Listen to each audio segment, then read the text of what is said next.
Når jeg skal ind og finde en artikel, går jeg ind på Google,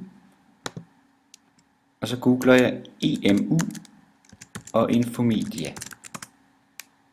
EMU og Infomedia.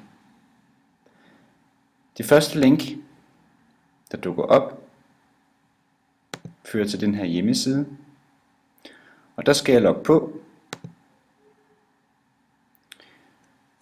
Og nu er jeg logget ind, men normalt vil jeg skulle bruge mit Uni-login til at komme ind på denne side. Jeg indtaster så mine søgeord. Det kan fx være titlen på artiklen. Genopdagelse: familien vender stærkt tilbage.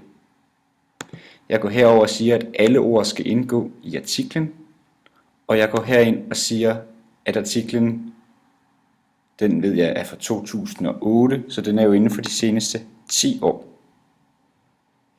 Jeg vælger bare alle kilder, og så går jeg herned i hjørnet og trykker på søg.